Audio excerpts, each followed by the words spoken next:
This is George at Max BP. This video we're going to discuss how to replace a battery in all the machines we produced in the past, the Sandlot Slugger, Max BP, and the Pro machine. The Pro machine is a little more involved in terms of the wiring inside the machine, but the procedure is really the same. What we need to start the disassembly process are the tools I show on the left-hand side here. Got just a standard wrench here, adjustable wrench, kind of a standard size Phillips head screwdriver, a blade screwdriver here, a smaller, medium to small Phillips head, a pair of pliers, a marker, and something to cut the cable tie, either a pair of scissors or a pair of dikes like I've got here. And then also it'd be best to have a piece of cardboard available so we don't mark up when we take some of the parts apart. So with that in mind, we're going to go ahead and I'm going to start the disassembly of the machine.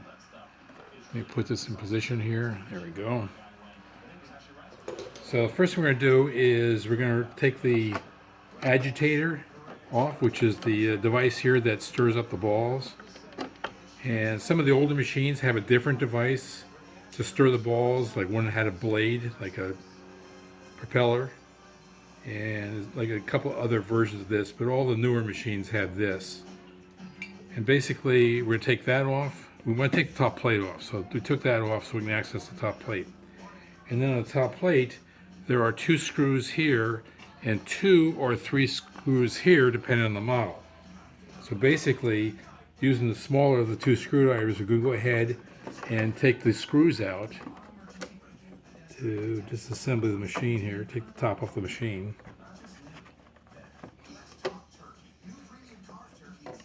And then, let's see, one more to go. Once I've got the screws out, we're going to go ahead and remove the top plate, which is this black plate that the balls sit on. And basically, you're going to pick it up a little bit and then pull it toward the front of the machine. You don't want to disturb this or damage this foam piece here. So we're going to put that aside. Now at this point, what I would do is let's verify that in fact replacing the battery is going to fix the problem. So right now, the machine is not working.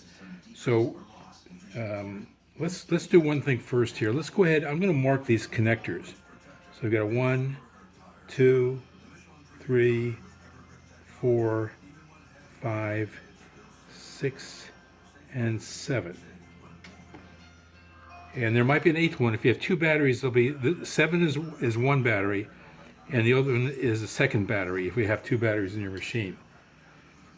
Now at this point, what I'm going to do is I'm going to take my new battery, and I'm going to plug it into. I'm going to unplug the old battery, and plug in the new battery. Make sure when you plug it in, you have the right side up on the connector, and you want to see these 2 metal contacts here. All the connectors are the same. There's 2 metal contacts that are faced up. And then when I put in the new battery, turn the machine on, sure enough, we've got operation. So we verified that it's in all likelihood it's the battery is the problem, and not something else in the machine itself.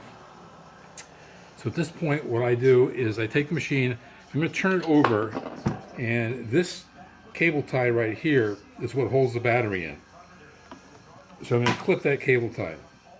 If there are 2 batteries, there'll be another cable tie over here. In the past, we've used a couple of different configurations on cable ties. There'll be one this way, there might be a second one in the other direction, and even some of the very old machines, we used to glue the batteries in, which we no longer do. If it's glued in, you got to go in there with a screwdriver and kind of pry the battery out. It's pretty easy to do if that's the case. So the next thing I'm going to do is I'm going to take this switch out. This is the switch for the red light. I'm going to take that switch out, and basically I'm going to unscrew, remove these 2 screws here, which removes the bracket for the light switch. And sometimes you just leave them in there or just take them out. I usually take them out, put them aside. And then the switch here that we just loosened up from the bracket I'm just going to tuck in the front of the machine. I just want to get it out of the way. So at this point, the next thing I do is I basically am going to take out the feeder assembly. There's no reason to take the feeder assembly apart, any further apart than it is. We're just going to take that feeder assembly out. And to actually, first I'm going to take this PC board out to give you good access. So the PC board here that controls the machine, where we numbered the connectors here, I'm going to go ahead and take that out first. So basically we're going to this side of the machine. I use my cardboard so I don't mark up the label. And then basically I take the screwdriver and pry up the knobs, like so. And then at that point there's screws holding these on. So we're going to go ahead and we're going to take the nuts out.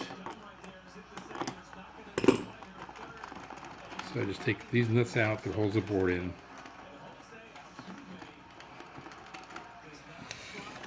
And there's nuts and washers there normally.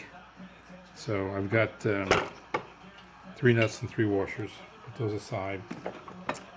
Now at that point, we can go ahead and take this board. We can either take the connectors out, which makes it a little bit easier, or you can leave the connectors in most cases and just pull the board out. And just like see, this is easier without, okay. Just put that in the front of the machine like we did the switch, the light switch. Now at this point, we're going to go ahead and we're going to remove this feeder assembly. So I'm going to do it with a power screwdriver to make things a little quicker, but certainly a manual screwdriver is fine.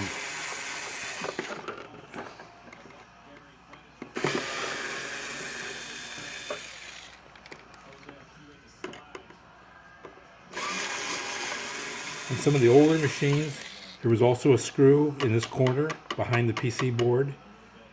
We no longer put that screw in, and I'd recommend if you have one in there just not to put it back in, just leave it out. It makes things a little bit easier in the future. Okay, and now there's 2 more screws down in this corner, one here and one over here.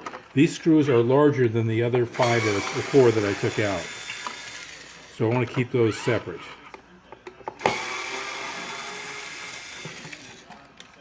Okay, so now we can just lift this out.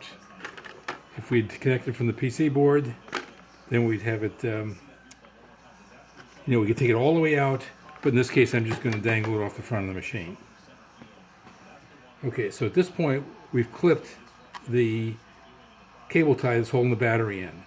Now, if you didn't do the bottom, you can just clip it up here at the top. Either way works fine. So I'm going to take that out, discard that. Unplug the battery, which I had done already, and basically lift this out. So there we go. Now we've got the battery, the old battery out. And so if we had 2 batteries, there'd be a second battery in the pocket on this side as well. So in this case there isn't, but the same thing. You take both batteries out. You can always put 1 battery back in or 2 batteries back in, whichever you prefer. So now we've got everything apart. We've got the battery out. So we're just going to basically reverse the process at this point. So I'm going to go ahead and I'm going to put in the cable tie. I'm just going to put 1 battery back in. But the process is the same for the second battery.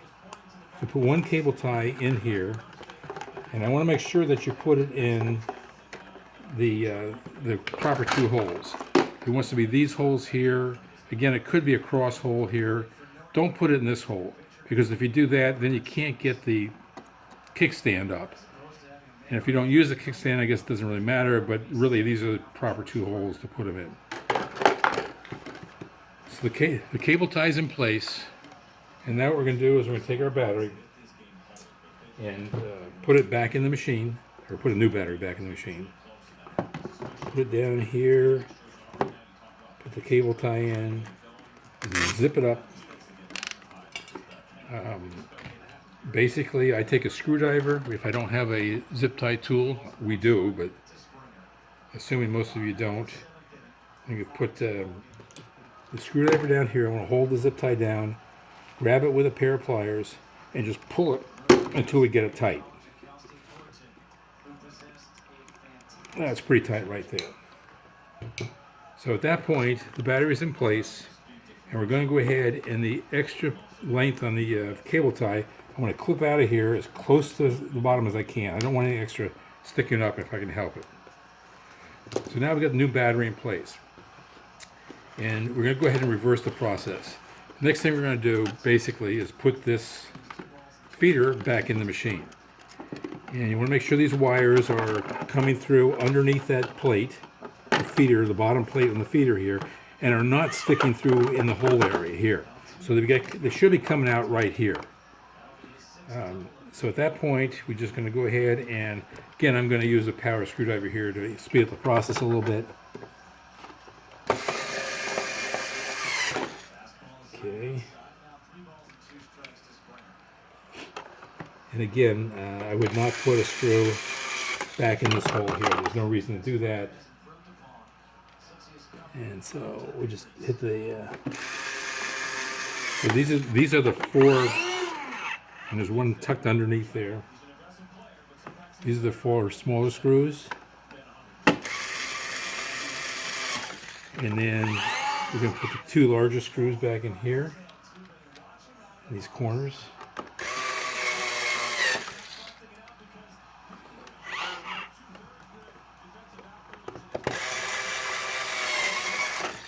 And at that point, we can also just put the the light switch back in. I'd like to use the larger screwdriver for that, but the smaller screwdriver would work as well. Okay, so let's put this in here.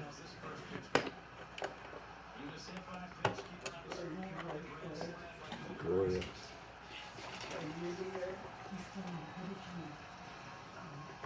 Okay, there's one screw. I'll put the other screw in.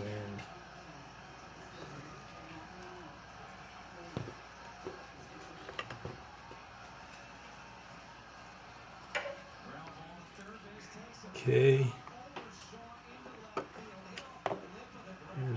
There's the second screw.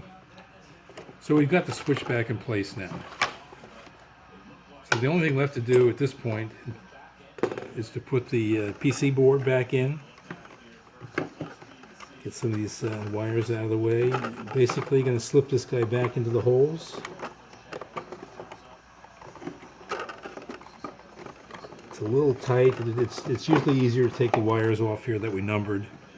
But you don't really have to as long as you get it in and out fine. Going to put these washers back on.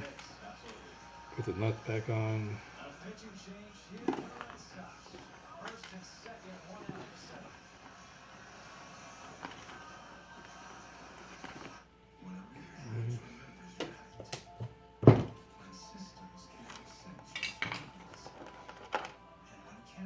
Okay, may need to push the board up from the inside to get these shafts far enough through.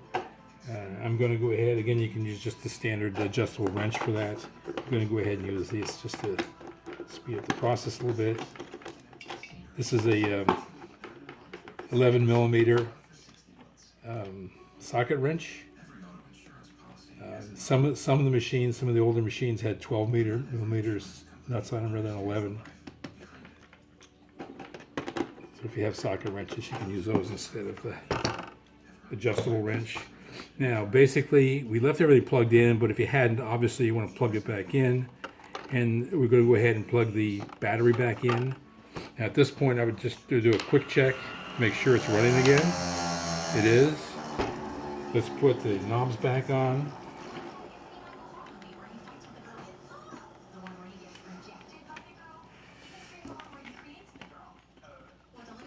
Like so.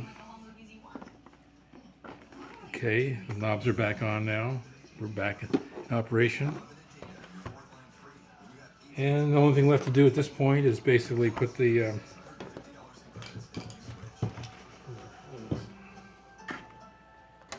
there it is. Let's place it. Put the washer back on here. I'm going to slide this guy back underneath here, like so. Then we're going to screw it back in. Again, I'm going to use the power screwdriver.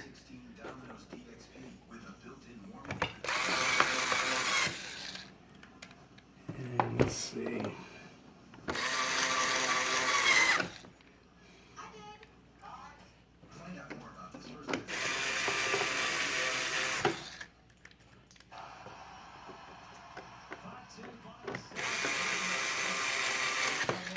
And the last thing we're doing is we're going to go ahead and put the agitator back in. Now this has a projection on it, a boss on here. So you want that to fit in this hole here. So we're going to go ahead and put this in. And as soon as you get it screwed down most of the way down, you want to go ahead and kind of move it around a little bit to make sure it settles into that hole.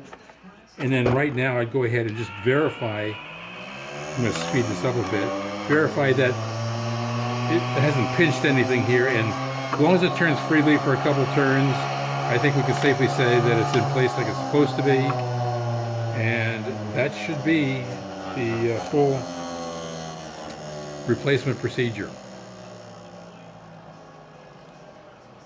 Okay.